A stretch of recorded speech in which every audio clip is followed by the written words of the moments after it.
Sistem memintaku untuk menaklukkan tokoh utama wanita yang sejak kecil memiliki kemampuan membaca pikiran. Dan setelah dewasa menjadi psikopat yang kejam. Aku merenung sejenak. Dan memilih untuk memasuki sistem dunia saat tokoh utama wanita berusia 1 tahun. Sebuah pesan muncul memberitahuku. Mulai hari ini, aku akan menjadi walinya. Mengajarinya untuk tahu hukum dan mematuhinya. Wajahku tetap tanpa ekspresi. Pendekatan yang baik harus dimulai dari pendidikan. Sistem diyakinkan olehku adalah benar. Jadi hari itu salju turun dengan deras. Aku menggendong Gan Yao, tokoh utama wanita berusia 1 tahun yang ditinggalkan di sudut. 6 tahun kemudian, di panti asuhan yang aku buka, dia bertanya dengan suara kekanak-kanakan. Kepala panti, apa arti penaklukan itu? Aku menepuk kepalanya. Artinya aku ingin kamu merasakan kepedulian dan cinta dunia ini. Gan Yao yang berusia 7 tahun. Matanya berbinar dan bahagia hingga berputar-putar. Aku juga mencintai kepala panti, sistem tiba-tiba memberitahuku. Tingkat kesukaan tokoh utama wanita sudah penuh, tugas host selesai. Bisa juga seperti ini, di kehidupan sebelumnya. Aku dipaksa terikat dengan sistem dan menerima tugas. Penaklukan. Sistem mengirimkanku isi teks aslinya. Aku menatap gadis dalam data dan tenggelam dalam pikiran. Dia penuh luka. Matanya dipenuhi dengan semacam abu-abu tanpa mekanis. Tiba-tiba berkata, seolah terlepas dari seluruh sistem dunia. Dengan kaku berkata, setelah kamu memasuki dunia, kamu bisa membawanya pulang. Tapi saat ini dia sedang bekerja di luar. Dia mungkin tidak mempercayaimu. Jadi kamu perlu menyentuhnya dengan cinta. Selain itu, dia memiliki teman masa kecil yang merupakan cahaya bulannya. Dan setelah dia dan cahaya bulannya bertemu kembali, kalian akan mengalami kesalahpahaman. Aku memotongnya. Berapa umurnya? Terlihat baru belasan tahun. Dia berhenti sejenak. Ini foto dia saat berusia 14 tahun. Lalu mengapa dia bekerja di luar? Aku mengerutkan kening. Saat seperti ini dia seharusnya belajar. Dia tidak punya uang untuk putus sekolah. Aku hanya membuat masalah. Panti asuhan tempat dia masuk tidak teratur. Pendidikan wajib adalah 9 tahun, panti asuhan juga harus bertanggung jawab atas biaya sekolahnya. Sistemnya bingung olehku. Benarkah begitu? Sepertinya sistem di daerah ini juga tidak sempurna. Kau mengirimku ke dunia ini. Aku sudah tahu apa yang harus kulakukan, kata sistem. Lalu, titik waktu mana yang ingin kamu pilih? Saat dia berusia 14 tahun dan dihina oleh pelanggan. Atau saat dia berusia 18 tahun dan pingsan di gang. Atau saat dia berusia 23 tahun. Aku berkata dengan tegas. Tentu saja saat dia berusia 1 tahun. Gan Yao lahir dengan tubuh lemah dan sakit-sakitan. Orang tuanya tidak diketahui. Di kejauhan, seorang kerabat secara tidak sengaja menemukannya. Tetapi mereka meninggalkannya di depan rumah sakit saat dia berusia 1 tahun. Itu adalah musim dingin yang dingin.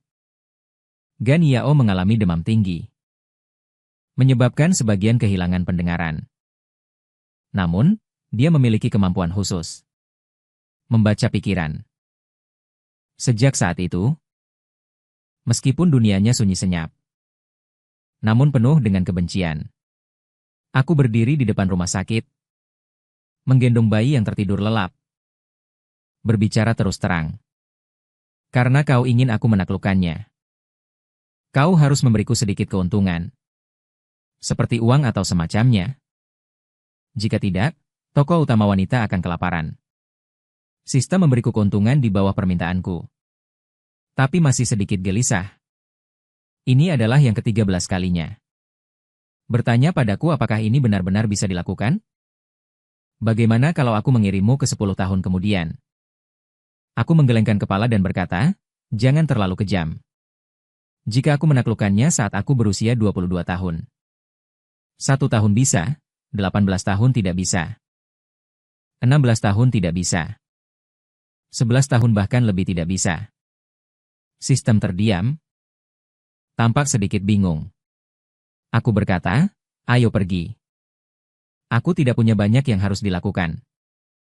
Misalnya, saya harus memeriksa kualifikasi apa yang dibutuhkan untuk membuka rumah kesejahteraan. Manajemen panti asuhan Boai tempat Gan Yao berada longgar. Tetapi ini tidak menjadi masalah bagi saya.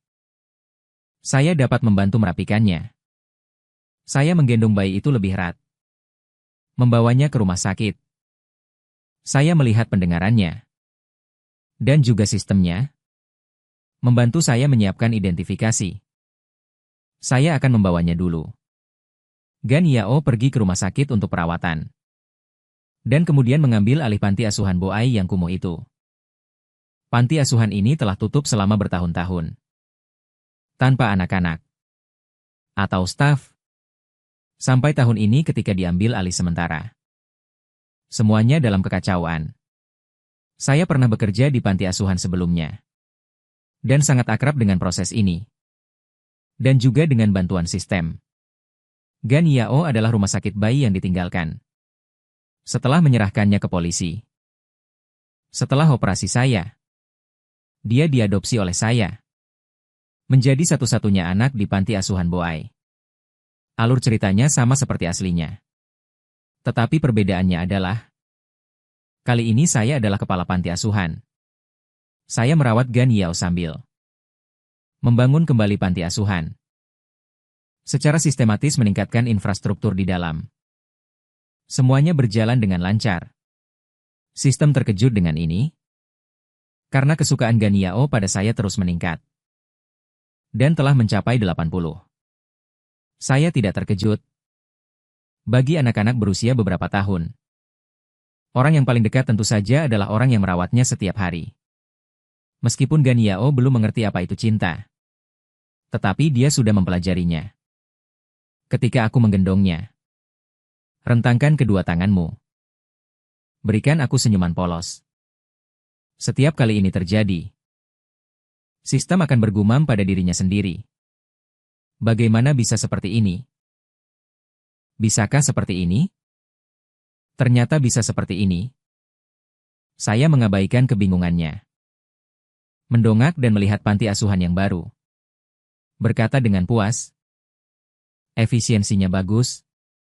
Hanya saja aku tidak tahu apakah ada fasilitas pendidikan yang mendukung di dekatnya.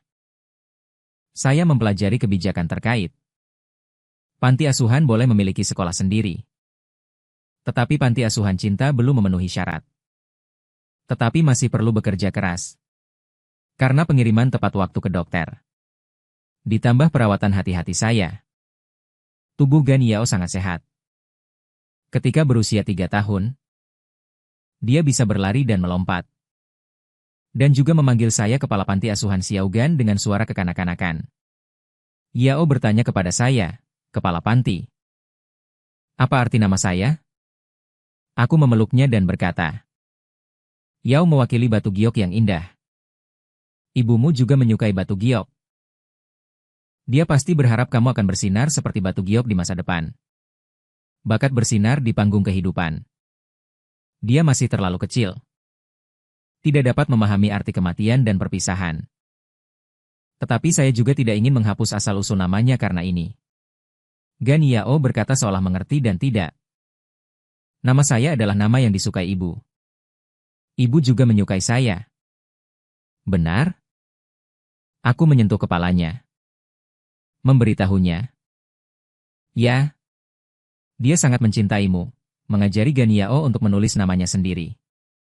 Hari itu saya bertanya kepada sistem. Sistem Anda juga memiliki banyak jenis, kan? Sistem itu terkejut dengan pertanyaan saya. Berpikir dengan serius. Menjawab. Saya tidak tahu.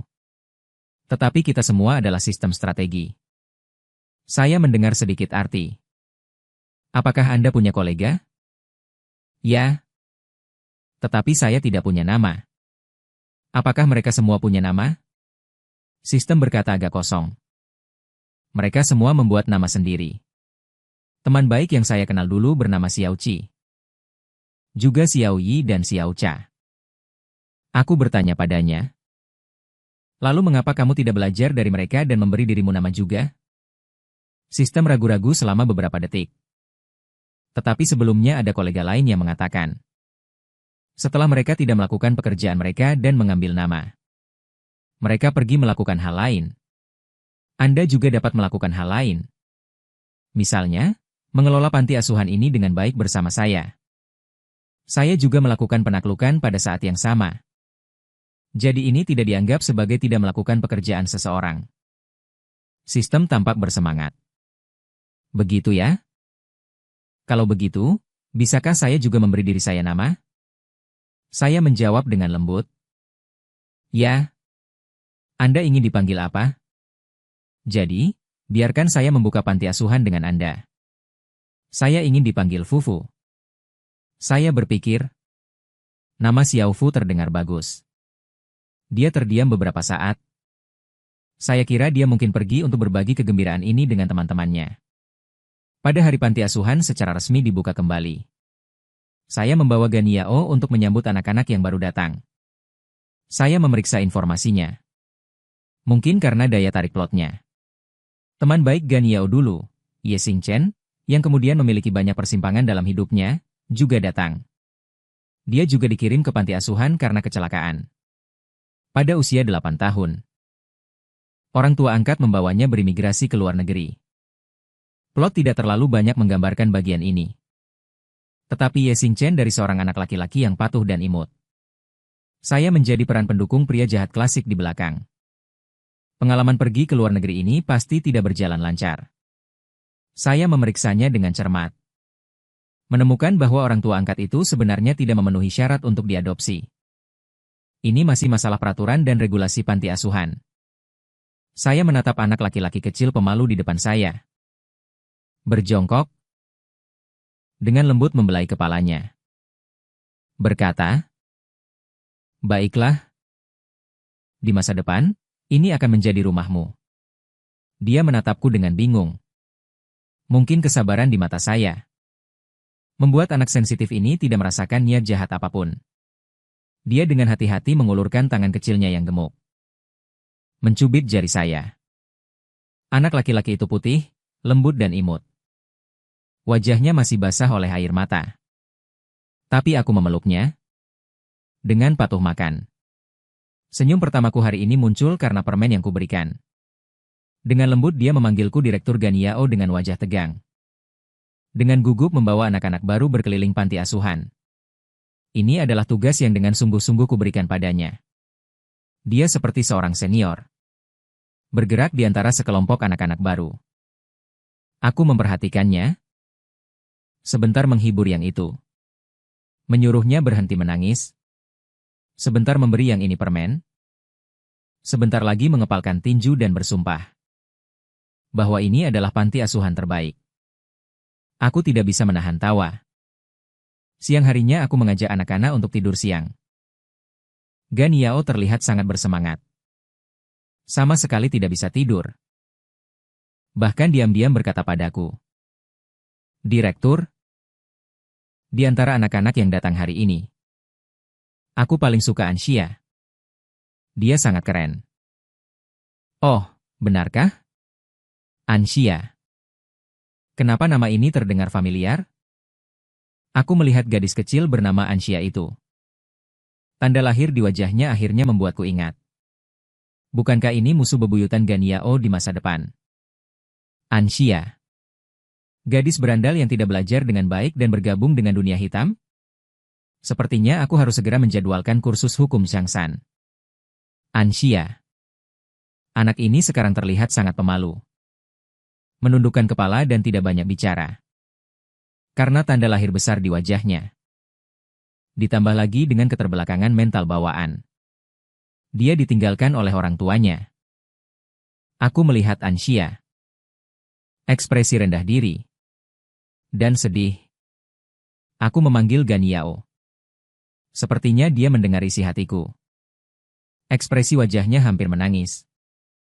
Dengan murung bertanya pada Direktur Ansi. Apakah orang tua Yao tidak menginginkannya lagi? Gan Yao yang memiliki kemampuan membaca pikiran. tidak pernah menyembunyikan hal ini dariku. Tapi dia sudah berjanji padaku. Ini adalah rahasia kami berdua. Jadi aku juga berkata dengan serius. Orang tua yang melakukan itu akan ditangkap. Aku sepertinya bergerak sedikit lebih rendah. Berkata, aku ingin berteman dengannya. Kalau begitu, bawa dia bermain di taman. Bukankah kamu memberitahuku terakhir kali? Apakah kamu ingin bermain jungkat-jungkit dengan teman-temanmu? Mata Gan Yao berbinar. Tetapi dengan cepat meredup lagi. Koko sedang tidur siang sekarang. Aku menyentuh kepalanya, tidak apa-apa. Ini dianggap pengecualian. Semoga dia bahagia setelah semua keluarga Anyaya. Apakah kamu akan ditangkap? Gan Yao menanggapi dengan semangat penuh. Aku membuka pintu taman. Melihat dua bayangan kecil itu. Bersorak. Itu adalah jungkat-jungkit di bawah sinar matahari. Aku berbalik dan kembali ke asrama. Aku pikir semua kepala tertunduk. Aku tidak bisa menahan tawa. Apakah kalian semua tidak bisa tidur? Hening. Hanya Ye Xingchen yang mengangkat kepalanya. Menunjuk ke taman di luar jendela. Berkata dengan suara kekanak-kanakan. Aku ingin bermain dengan kepala sekolah. Aku berkata sambil tersenyum. Kalau begitu, ayo pergi bermain di taman bersama. Tapi sekarang adalah waktu tidur siang. Lain kali tidak boleh ya. Baik. Anak-anak yang awalnya canggung dan gelisah. Mata mereka langsung berbinar. Menjawab serempak. Aku sekelompok burung kecil yang bahagia bergegas ke taman. Aku perlahan mengikuti mereka di belakang. Dan mengobrol dengan Xiao Fu tentang tuan rumah. Mengapa tingkat kesukaan mereka padamu begitu tinggi? Aku belum pernah melihat kemajuan penaklukan secepat ini. Aku berpikir sejenak dan bertanya. Apakah kamu tahu sebuah cerita? Ada yang tersegel dalam botol. Iblis pernah berjanji. Jika seseorang melepaskannya, dia akan memberi orang itu kekuatan dan kekayaan yang tak terbatas. Namun bertahun-tahun kemudian, ketika dia dijemput, ketika saatnya tiba, dia malah tidak senang dengan nelayan yang melepaskannya.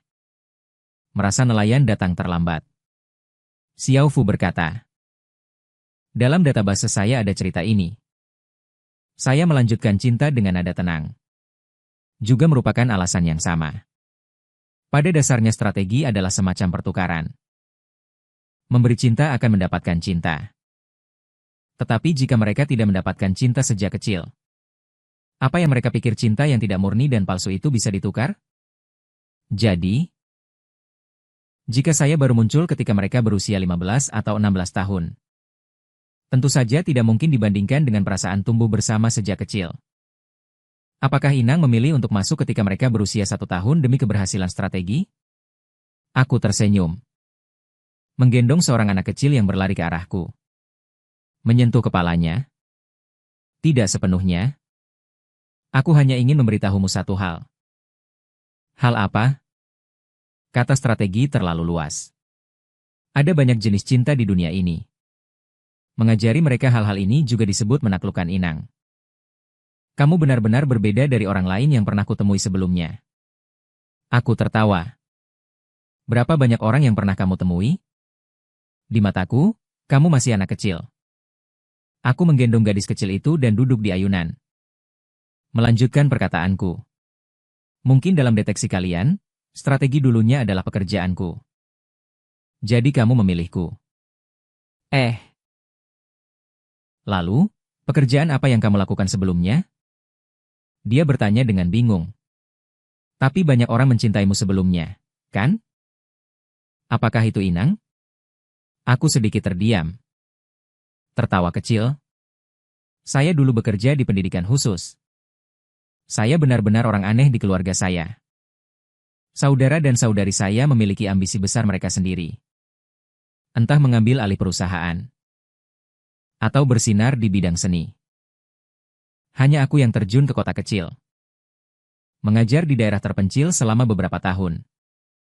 Setelah kembali, saya pergi menjadi guru di sekolah khusus. Dan akhirnya membuka panti asuhan sendiri.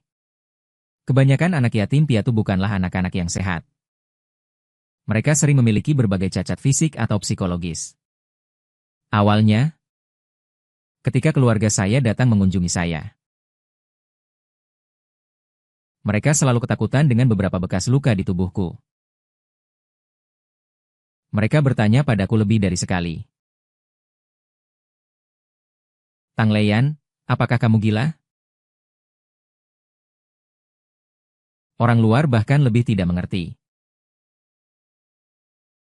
Anak-anak keluarga Tang dimanjakan sejak kecil. Mengapa ada Tang Leian yang tidak menunjukkan sedikit pun kebangsawanan di seluruh tubuhnya? Tapi dalam hidup selalu ada satu atau dua hal yang benar-benar mengubah diri sendiri. Aku tidak bermaksud menilai apa yang mulia dan apa yang vulgar. Aku juga tidak ingin menggunakan kata-kata muluk untuk membuktikan betapa istimewanya aku. Kenyataannya, aku hanyalah orang biasa di antara orang banyak. Hanya saja kebetulan memilih jalan ini. Jadi aku tidak peduli dengan keraguan dan ejekan ini. Hanya tersenyum tipis. Aku sama seperti kalian. Hanya melakukan apa yang ingin kulakukan. Xiao Fu bertanya padaku. Apa hal yang benar-benar mengubahmu itu? Aku tersenyum. Siapa yang tahu? Kenangan masa kecil sudah sangat kabur. Tapi mungkin ada hal seperti itu. Sebenarnya aku masih ingat. Satu orang anak yang bisa merasakan rasa bintang. Setelah itu, saya menjalani kehidupan non-stop selama seminggu. Kedatangan kelompok anak-anak baru membawa vitalitas dan semangat ke tempat ini. Juga membawa lebih banyak hal yang perlu dikhawatirkan. Jadi merek apa yang dipilih anak-anak? Susu. Rekrutmen guru panti asuhan baru. Semuanya perlu saya urus sendiri sebagai komandan cahaya. Untungnya, si kecil Fu ini bisa diandalkan. Dia dapat membantu memantau situasi anak-anak untuk menghindari kecelakaan. Kalau tidak, aku akan kewalahan. Bahkan dengan 6 lengan pun tidak cukup. Saya, Fu, membuat makanan lebih awal karena skala panti asuhan yang besar. Bibi bersih-bersih, dokter, perawat dan pengasuh. Tetapi posisi guru budaya terlalu penting. Setelah itu, saya masih harus membahas jadwal kelas. Jadi saya harus mendapatkan kandidat yang andal setelah beberapa putaran. Setelah wawancara dan penyaringan, saya akhirnya merekrut orang yang paling memuaskan saya. Dia adalah seorang pemuda yang penampilannya bisa dibandingkan dengan selebriti. Dia sangat muda, dengan rambut pendek yang segar, dan kepribadian yang lembut. Terus terang, saya kira saya bisa melihat latar belakang keluarganya. Baik dari cara bicaranya maupun auranya. Dia tampak seperti anak laki-laki yang dimanjakan sejak kecil. Tetapi anehnya kulitnya agak gelap. Dengan rona kemerahan akibat matahari dataran tinggi di pipinya. Mata anak laki-laki itu bersinar seperti bintang. Nama saya Chu Lin Chun. Halo, Direktur Tang. Saya juga tersenyum dan berkata. Lin Chun, halo. Bergabungnya Chu Lin Chun memberi saya lebih banyak waktu untuk mengkhawatirkan pendidikan anak-anak ini. Panti asuhan yang mampu akan membuat kelas sendiri. Yang tidak mampu akan mendaftarkan anak-anak untuk bersekolah di luar. Mengingat situasi khusus beberapa anak, saya memutuskan untuk membuat kelas yang berbeda. Dan membagi mereka ke dalam kelas-kelas. Berbagai prosedur. Setelah selesai, saya dan Chu Lin Chun merekrut sekelompok guru baru. Secara resmi memulai pengajaran kursus di rumah sakit. Tidak banyak anak di panti asuhan. Jadi saya hanya membagi satu kelas. Nama itu dipilih secara demokratis oleh semua orang. Anak-anak menyukai nama King Miao ini. Jadi kelas pertama yang tidak mencintai panti asuhan. Kelas King Miao lahir begitu saja. Saya selalu sangat berpengalaman dalam hal semacam ini. Chu Linchun jelas telah melakukan pekerjaan rumahnya dengan baik. Jadi kursus berjalan dengan sangat lancar. Sebenarnya, pada tahap awal anak-anak, yang lebih penting bukanlah menyebarkan pengetahuan, tetapi untuk mengembangkan kebiasaan dan membentuk kepribadian. Saya membuka kelas cerita. Saya akan menceritakan sebuah kisah kepada mereka setiap hari. Di dunia dongeng, langit akan selalu cerah. Orang jahat akan selalu gagal. Pangeran akan bertemu putri.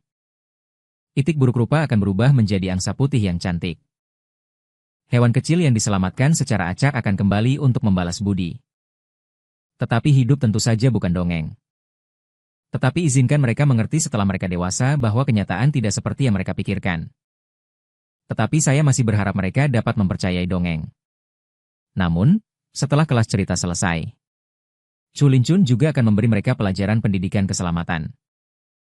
Dia berkata, saya dapat mengajari mereka untuk memperlakukan dunia dengan baik. Tetapi juga perlu seseorang memberitahu mereka. Tidak semua orang memiliki niat baik. Kita harus waspada. Belajar melindungi diri sendiri. Saya menunjuk Gan Yao sebagai ketua kelas King Miao. Gadis Gan sejak itu menyadari rasa tanggung jawab dan berusaha untuk keharmonisan kelas setiap hari. Ketua kelas kecil sebagian besar waktu bersemangat tinggi. Tetapi kadang-kadang juga merasa frustrasi. Misalnya, hari ini dia berbaring di pangkuanku dengan murung. Ketua Yao. Hari ini Anxia menangis. Saya mendengar dia berpikir. Mengapa ayah dan ibu tidak menginginkannya? Dia. Sejak memasuki panti asuhan, Anxia menjadi jauh lebih ceria. Tetapi kadang-kadang di malam hari, dia masih akan diam-diam meneteskan air mata. Gan Yao tidak tahu bagaimana membantunya menyelesaikan masalah ini. Jadi dia datang untuk bertanya, apa yang harus saya lakukan?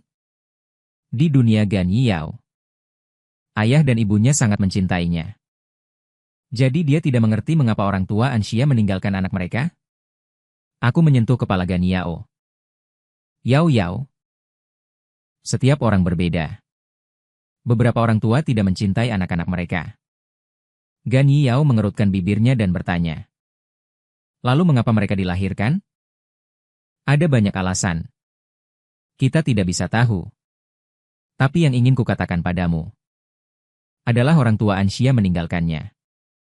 Di dunia ini, ada banyak anak-anak yang ditinggalkan oleh orang tua mereka seperti Ganxia. Dan kamu, teman, peduli padanya.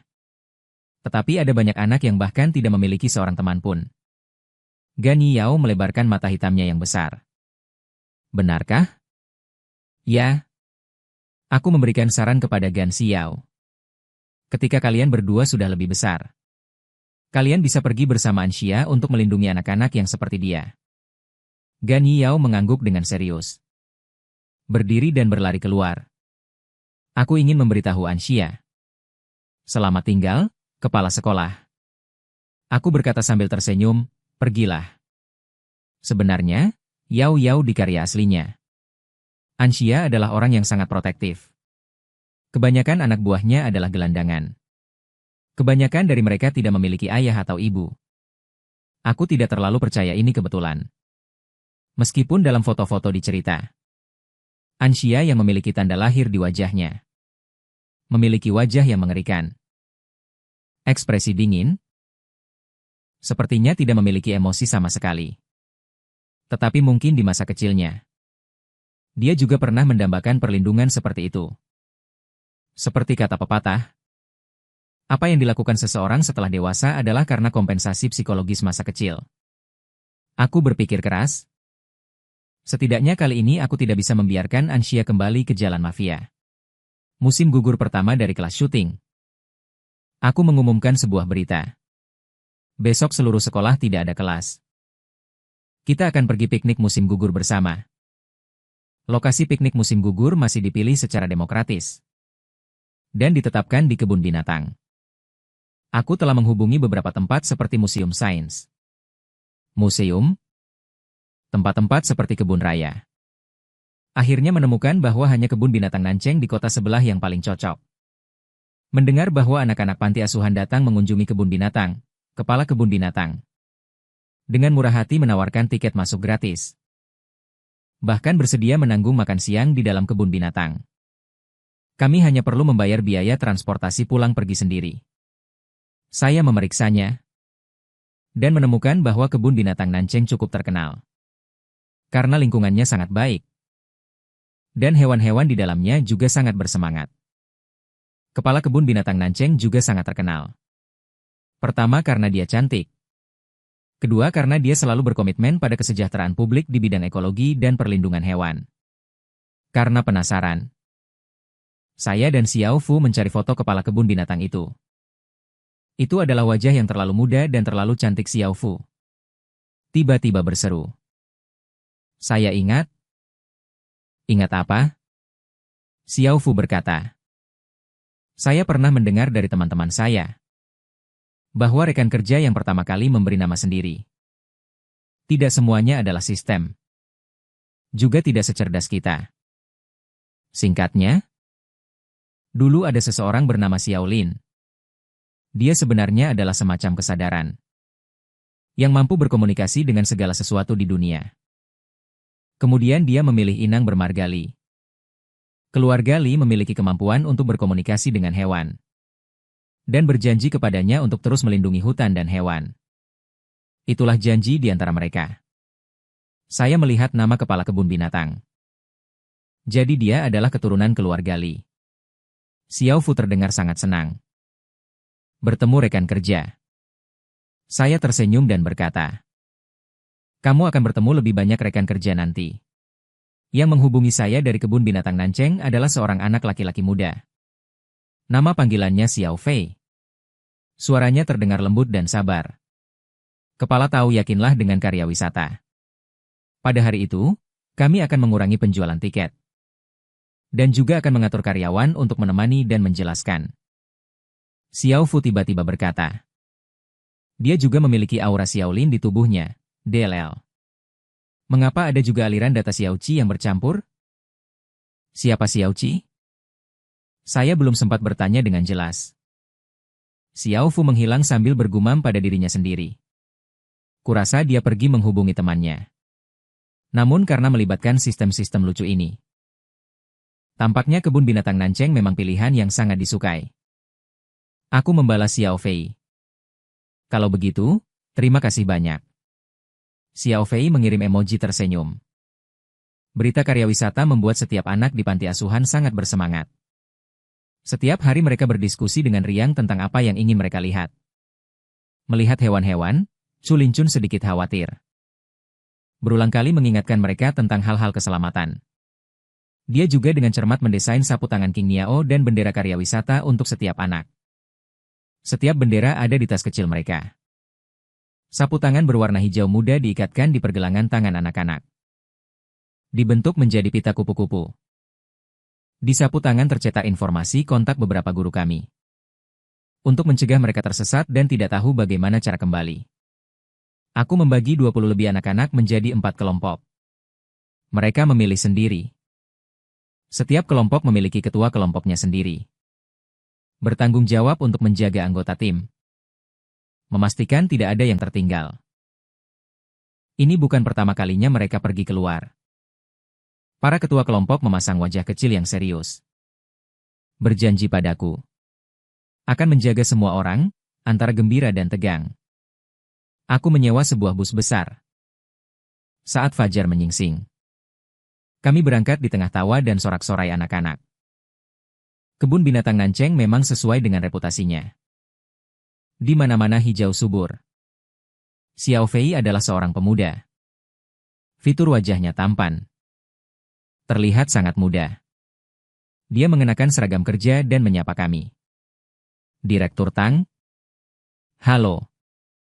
Saya pemandu Anda hari ini. Shen Yifei Chu Linchun sepertinya tiba-tiba teringat sesuatu. Berbisik di telingaku. Direktur? Saya pernah melihatnya di TV, Acara varietas yang dia ikuti sangat populer. Setelah aku dan Shen Yifei saling menyapa. Karena penasaran, aku mencari videonya di internet. Judul video pertama sangat eksplosif. Lihatlah pria kuat itu menjinakkan harimau dengan tangan kosong. Siapa Xiao Fei? Ekspresiku membeku.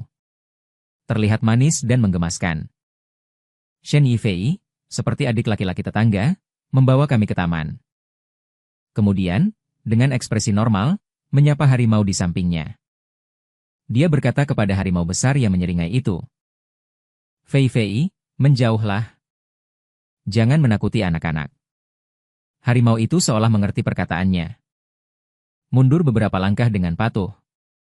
Di tanah, udara terdiam sejenak. Anak-anak segera bersorak dan berteriak.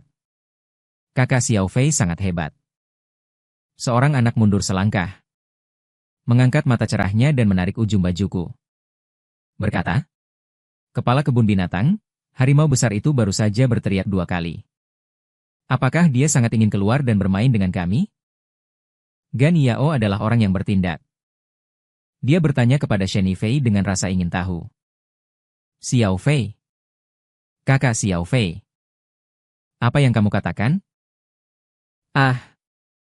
Ekspresi Shen Yifei tiba-tiba menjadi sedikit canggung. Tapi dia tetap tersenyum. Apakah dia lapar karena tidak sarapan? Makan Shen Yifei. Memijat dahinya. Tapi dia lapar lagi. Gan Yao bertanya dengan bingung. Kenapa dia bisa lapar lagi? Xiao Xingbu dan yang lainnya di sampingnya berkata dia benar-benar bisa makan. Setelah mengunjungi kandang harimau dan kera, kami juga pergi melihat taman bangau, taman monyet, dan paviliun penerbangan. Makan siang disiapkan oleh kebun binatang Nancheng. Mereka telah menyiapkan halaman rumput di samping akuarium sebelumnya. Kain piknik dan makanan ringan. Di sampingnya ada danau angsa. Anak-anak menonton angsa putih sambil berpiknik. Semuanya bersenang-senang. Setelah makan siang, anak-anak yang belum puas masuk ke akuarium. Kepala kebun binatang mengizinkan kami untuk berinteraksi secara dekat dengan lumba-lumba dan paus beluga. Gan Yao berkata dengan mata berbinar. Kepala kebun binatang, lumba-lumbanya sangat lucu. Ye Xingchen juga sangat bersemangat. Dia menyentuh tanganku. Anxia berdiri diam di samping. Melihat paus beluga di dalam air. Paus yang bernama Xiao Bai itu. Dengan patuh menggosokkan dirinya. Sudut mulutnya terangkat secara alami. Biarkan dia terlihat selalu tersenyum. Anxia menatap malaikat yang tersenyum ini. Ragu sejenak. Mengulurkan tangannya. Xiao Bai menggosokkan hidungnya ke tangannya melalui kaca. Anxia yang biasanya pendiam. Seolah mendapatkan harta paling berharga di dunia. Membuka mulutnya sedikit. Mengatupkan bibirnya. Tetap saja tidak bisa menahan senyum. Xiao Bai berputar-putar di sekitar kaca ini beberapa kali. Juga memiringkan kepalanya. Anxia juga ikut memiringkan kepalanya. Aku melihat mereka bermain dengan gembira.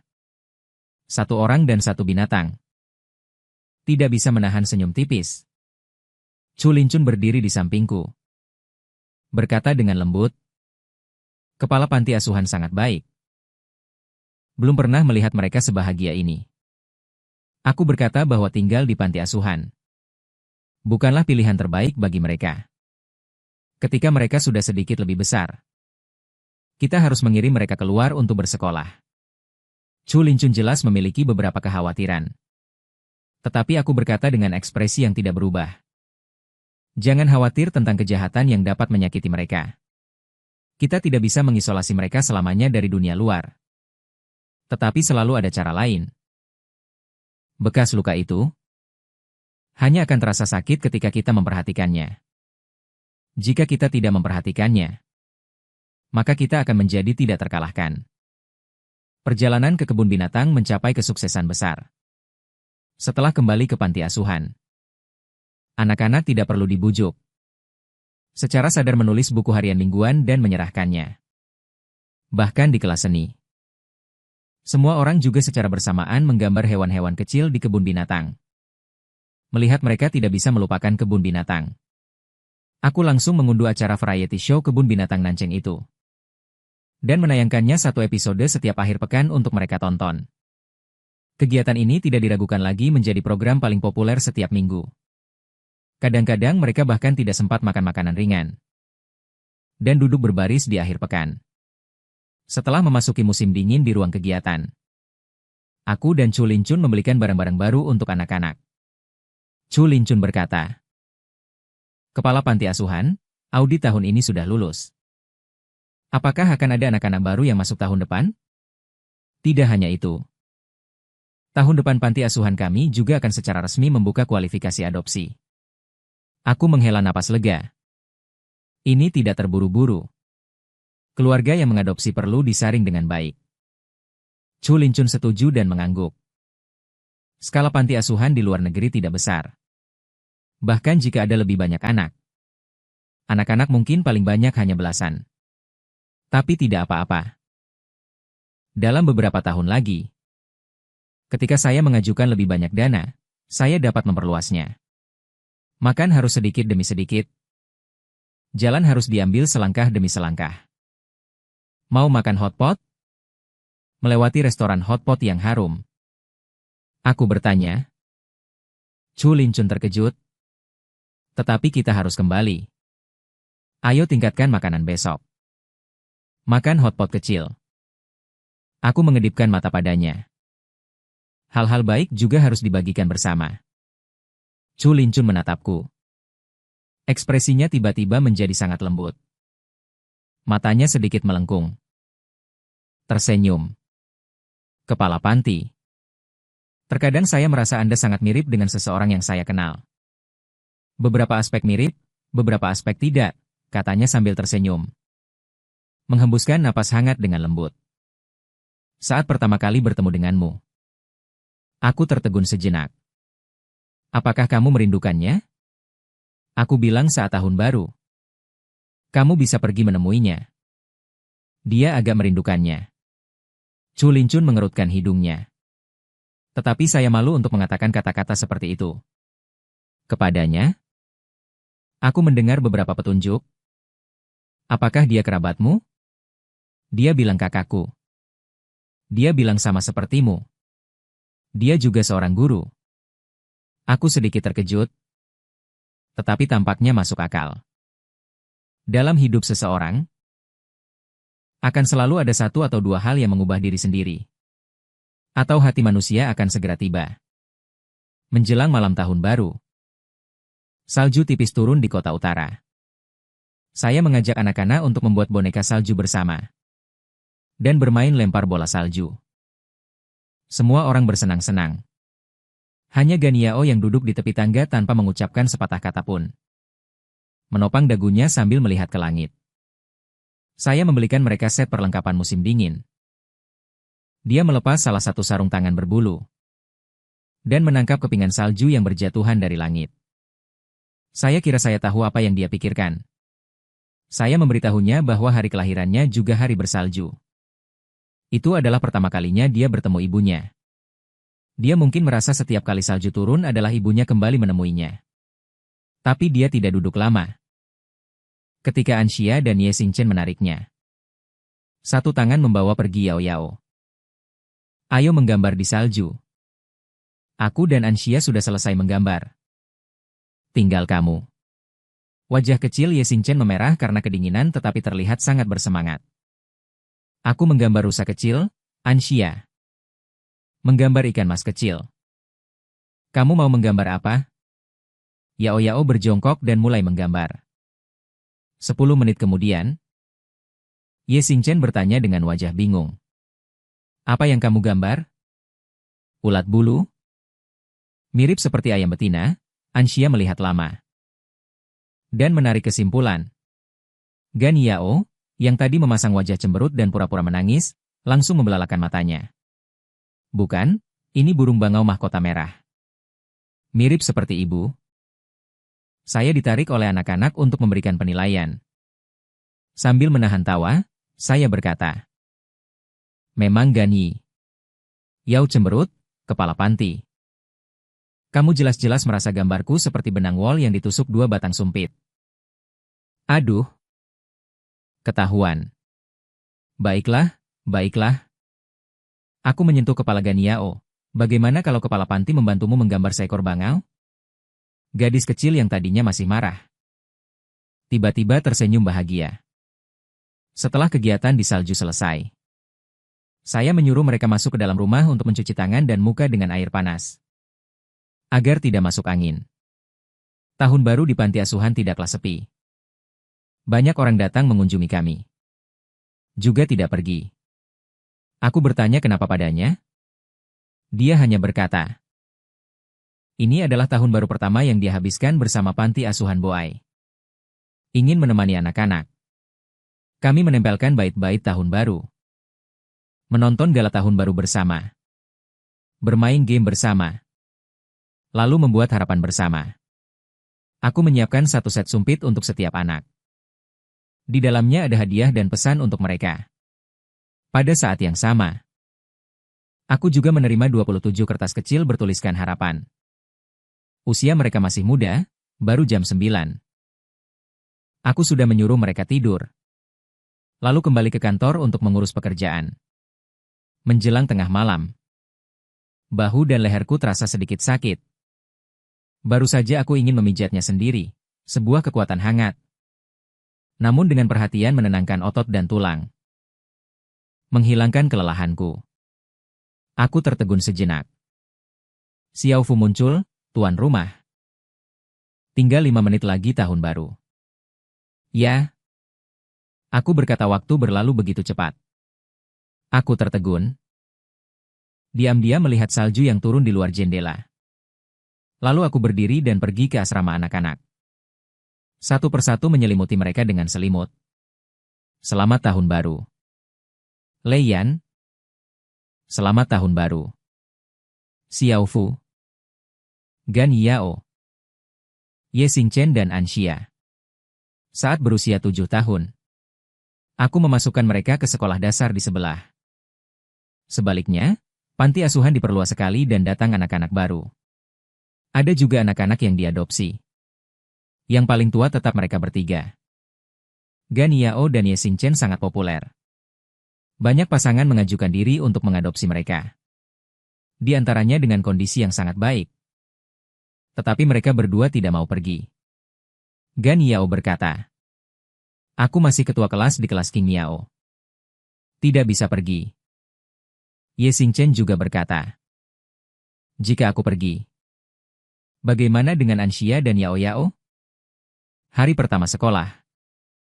Ketika mereka bertiga keluar dari sekolah, aku dengan tajam memperhatikan. Ekspresi Ye Xingchen dan Gan Yao agak aneh. Sebaliknya, Anxia tetap tenang dan patuh. Menyapaku. Kepala sekolah tertegun melihatku menunggu Gan Yao dan Ye Xingchen di gerbang sekolah. Lalu berlari mendekat. Kepala sekolah. Kenapa kamu datang? Aku bisa melihat mereka berusaha keras menyembunyikan emosi mereka. Jadi aku tidak banyak bertanya.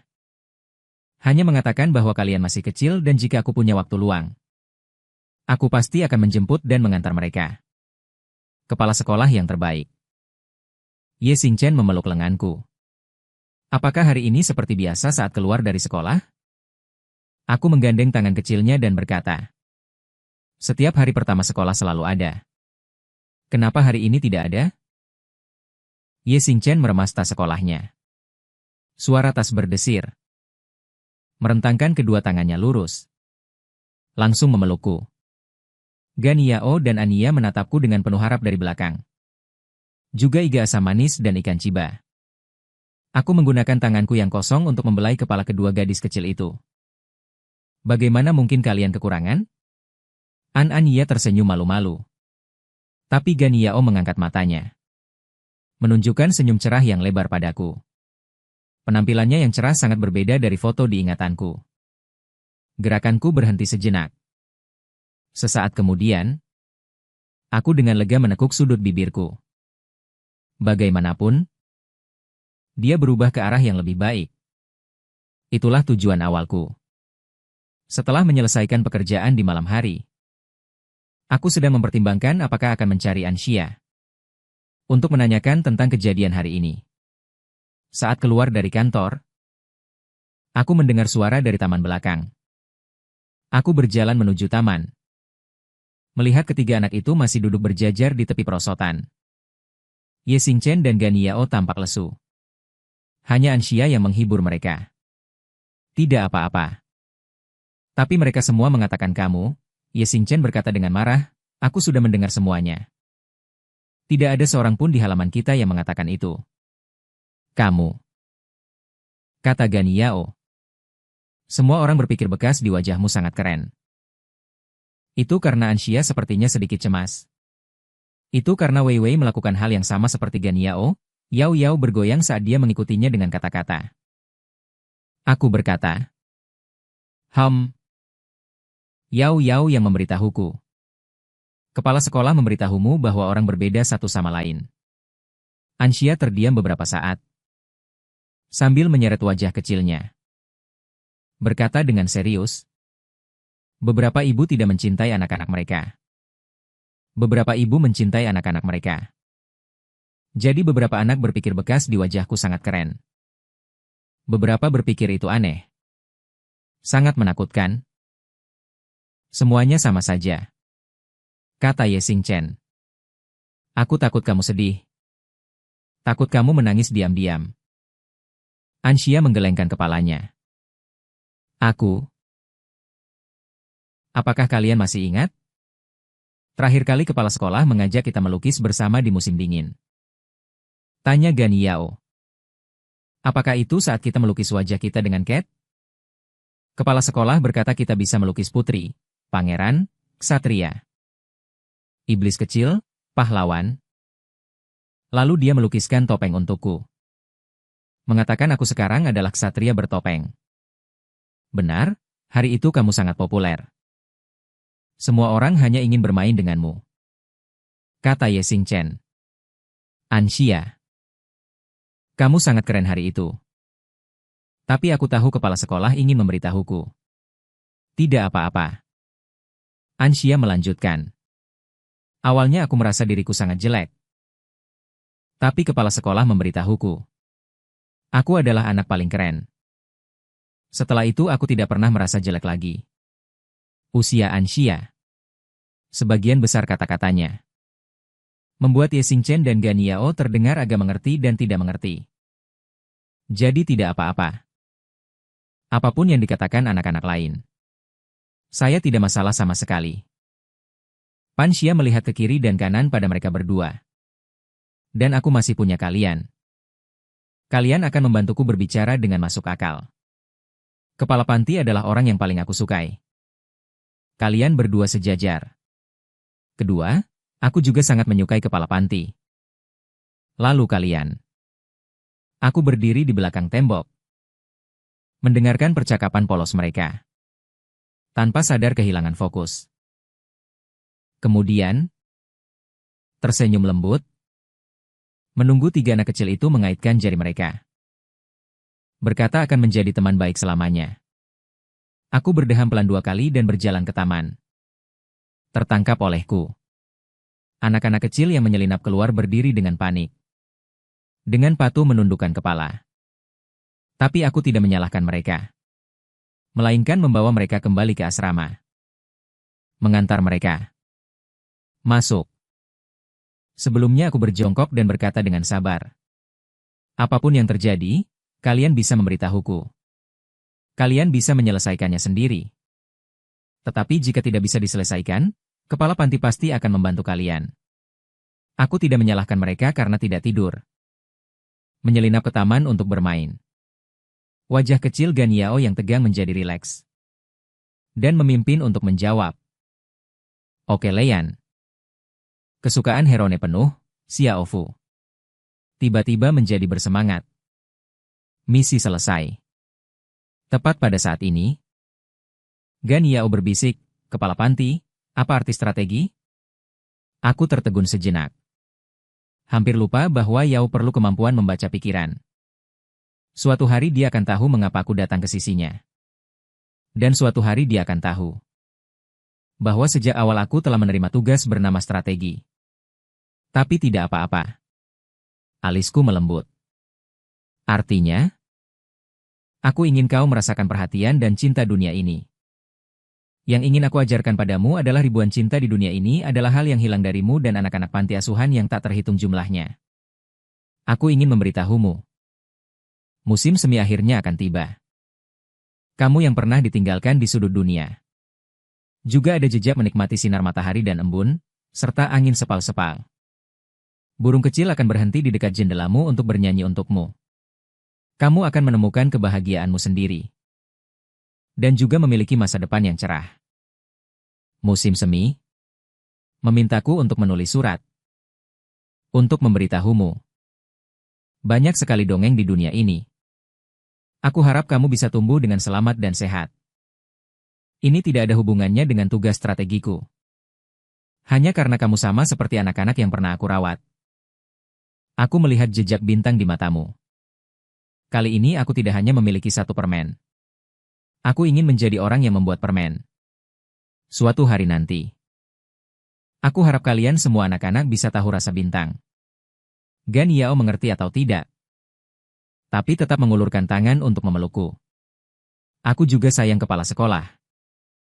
Aku dengan lembut menepuk kepala gadis kecil itu. Tidak apa-apa. Karena kamu sudah mengerti arti cinta. Kamu mengerti. Ada ribuan jenis cinta di dunia ini. Tidak akan mudah untuk menemuinya. Setiap cinta, kamu, bintang-bintang, dan Ansya memelukku dengan lembut.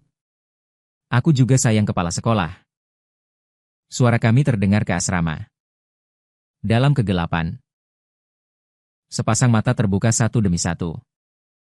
Chu Linchun yang baru saja menidurkan anak-anak dipeluk oleh sekelompok anak.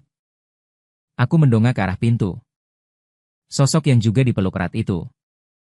Tersenyum tak berdaya namun lembut. Setelah akhirnya berhasil menidurkan kembali sekelompok anak-anak kecil yang riuh dan menyatakan cinta. Aku dan Chu Linchun menutup pintu asrama. Di luar, cahaya bulan sangat terang dan indah. Cahaya bulan yang terang mengalir di tanah. Seperti butiran giok yang berguling jatuh.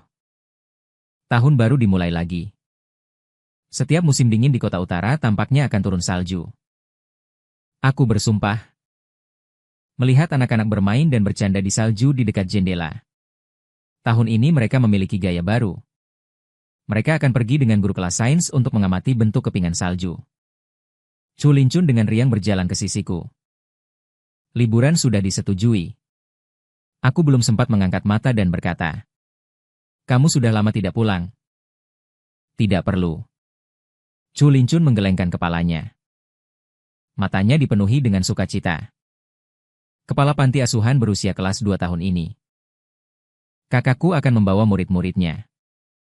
Di sini kami mengatakan akan memberikan siswa relawan ke panti asuhan. Aku sedikit terkejut.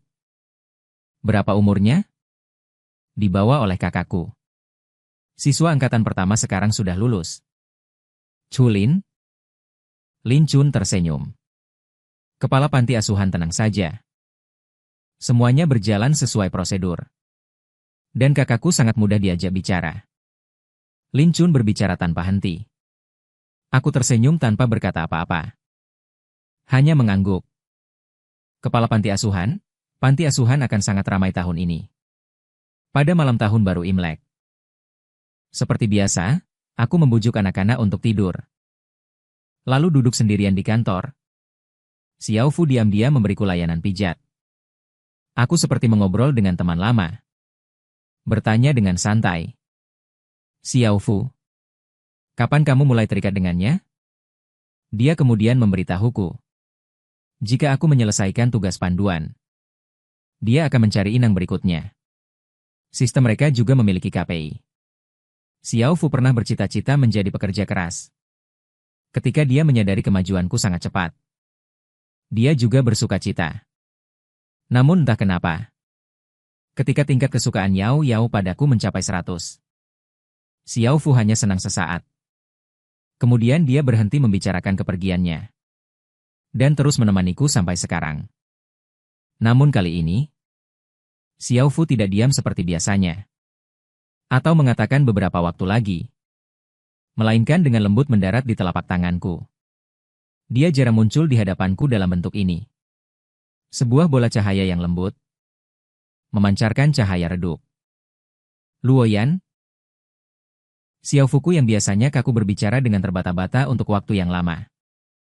Akhirnya mengucapkan kalimat lengkap. Aku tidak ingin pergi. Aku sedikit terkejut. Sepertinya tidak terlalu terkejut. Kenapa? Karena aku punya nama sendiri. Dia bilang namaku Xiao Fu. Aku ingin bersamamu membangun panti asuhan dengan lebih baik. Aku terdiam lama. Dia tampak sedikit gelisah. Apakah kamu tidak bersedia? Apakah kamu tidak ingin aku menyinarimu? Tentu saja tidak. Kali ini aku menjawab dengan cepat. Aku hanya kesulitan menggambarkan perasaanku saat ini. Aku juga kesulitan menggambarkan adanya. Terdengar sangat senang. Sepertinya aku sama seperti teman-temanku. Punya hal yang ingin dilakukan? Aku punya nama sendiri dan inang terbaik.